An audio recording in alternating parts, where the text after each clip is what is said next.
ফেসবুকের description, title, hashtag, comments এবং share, এই চারটা বিষয়ে হিউজ পরিবর্তন এসেছে।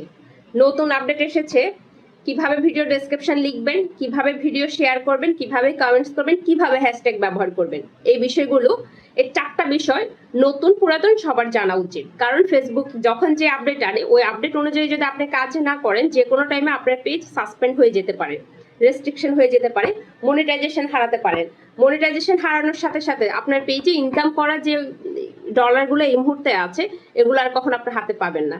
কারণ যখন যেই মুহূর্তে আপনার আইডি অথবা পেজ রেস্ট্রিকশন হয়ে যায় ওই মুহূর্ত থেকে ফেসবুক আপনার অ্যাকাউন্টে ডলার ঢুকানোটা বন্ধ করে দেয়।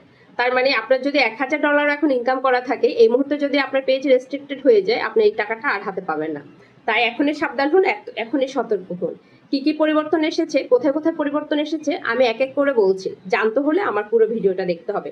শুধু আমার ভিডিওটা দেখলে হবে না, আমাকে সাপোর্ট করার জন্য আমার ভিডিওটা একটা করে শেয়ার দিয়ে দিবেন। তাহলে নতুন আপডেটগুলো খুব সুন্দরভাবে সাবলীলভাবে বুঝিয়ে আপনাদের কাছে প্রেজেন্ট করার চেষ্টা করব। আমি নিজেও তো উৎসাহিত হই আপনাদের সাপোর্টের কারণে। যেটা বলছিলাম, ডেসক্রিপশনে পরিবর্তন এসেছে। টাইটেল ডেসক্রিপশনে খুবই বড় একটা পরিবর্তন এসেছে। সেটা হচ্ছে অযথা অনেক বড় করে ডেসক্রিপশন দেওয়ার কোনো প্রয়োজন নাই। সেটার মাধ্যমে ফেসবুক আপনার কন্টেন্টে স্পাম করে দিতে পারে। শুধু কন্টেন্ট না, কন্টেন্টের কারণে আপনার পেজটাও রেস্ট্রিক্টেড হয়ে যেতে পারে, হারাতে পারেন মনিটাইজেশন, অথবা মুছে ফেলতে ফেসবুকের পক্ষ থেকে মুছে ফেলা হতে পারে আপনার পেজটি। তারপর হচ্ছে টাইটেল এবং ডেসক্রিপশনের বিষয়টা তো গেল, এটা কিন্তু অবশ্যই কন্টেন্টের সাথে ম্যাচ রেখে করবেন, অযথা অযাচে ইচ্ছা মতো দিবেন না। তারপর হচ্ছে হ্যাশট্যাগ, যেহেতু ডেসক্রিপশনের পরে হ্যাশট্যাগটা আমরা আগে ইচ্ছে অনুযায়ী যত খুশি হ্যাশট্যাগ ব্যবহার করতাম এবং আমাদের মাথায় সেট হয়ে গিয়েছিল হ্যাশট্যাগ আমাদের কন্টেন্টটাকে ভাইরাল করার জন্য অনেক বেশি কাজে দেয়। সেই সময় এটা কাজে দিত, তবে এই সময় এসে এটা মূল্যহীন। এখন আপনি আপনার কন্টেন্টের সাথে ম্যাচ রেখে 2টা 4টা অথবা সর্বোচ্চ 5টা হ্যাশট্যাগ ব্যবহার করবেন, এর বেশি হ্যাশট্যাগ ব্যবহার করবেন না। এর কারণেও পেজ স্পাম হতে পারে, মনিটাইজেশন রেস্ট্রিক্টেড হতে পারে, পেজ উধাও হয়ে যেতে পারে। তারপর হচ্ছে কমেন্টস।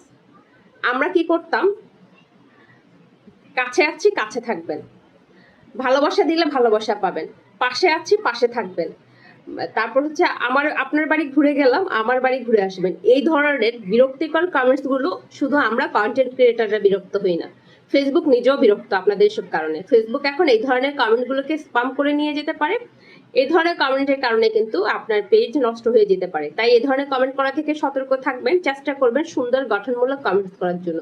অনেকে গঠনমূলক কমেন্টস কি সেটাই বুঝেন না। গঠনমূলক কমেন্টস হচ্ছে কন্টেন্টের সাথে মিল রেখে আপনি আপনার মতামতটুকু সুন্দরভাবে জানিয়ে দিয়ে যাবেন। আপনি মুখস্থ করে কমেন্ট করবেন না। আমি অনেককে দেখি ওনারা প্রত্যেকটা কন্টেন্টের মধ্যে একই কমেন্টস করে যাচ্ছে। এমনকি ছবি আপলোড করছি, ছবিতে এসে বলছে আপনার ভিডিওটি অনেক গোছানো, অনেক সুন্দর ভিডিও, অনেক উপভোগ করেছি, কিন্তু আমি আপলোড করেছি ছবি। এমনও হচ্ছে আমি শুধু টেক্সট আপলোড করেছি, শুধু লিখিত কন্টেন্ট আপলোড করেছি, মানে শুধু একটা পোস্ট, এটাতে এসে লিখে যাচ্ছে আপনার ছবিটা অনেক সুন্দর, ভিডিওর কেনাকাটাগুলো অনেক সুন্দর ছিল, আপনার প্রত্যেকটা কেনাকাটা সুন্দর। এই ধরনের কমেন্টস গুলো করা থেকে বিরত থাকবেন। এবার হচ্ছে শেয়ার।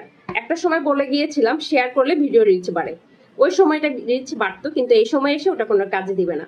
তাই আপনি আপনার অন্য কোনো ফেক আইডি অথবা অন্য কারো বাসার অন্য কারো আইডি দিয়ে আপনার ভিডিও ইচ্ছে অনুযায়ী যত্রতত্র শেয়ার দিতে পারবেন না। যতটা কম শেয়ার দিবেন ততটাই ভালো। ফেসবুক এখন রিচ করছে, মূলত ফেসবুকে রিচ বাড়ছে এঙ্গেজমেন্টের কারণে। আপনার পেজে আপনার কন্টেন্টে মানুষের যত বেশি এঙ্গেজমেন্ট থাকবে তত আপনার পোস্ট ভাইরাল হওয়ার সম্ভাবনা আছে। তাই অর্গানিক ফলোয়ার গেইন করেন, সুন্দর কমেন্টস করেন, নিজের পেজে নিজে অ্যাক্টিভ থাকেন, অন্যের পেজেও অ্যাক্টিভ থাকেন, গঠনমূলক কমেন্টস করেন, আপনার পোস্ট ভাইরাল হবে, আপনার পেজে রিচ হবে, আপনার ফলোয়ার বাড়বে, আপনার ইনকামও বাড়বে। ধন্যবাদ সবাইকে।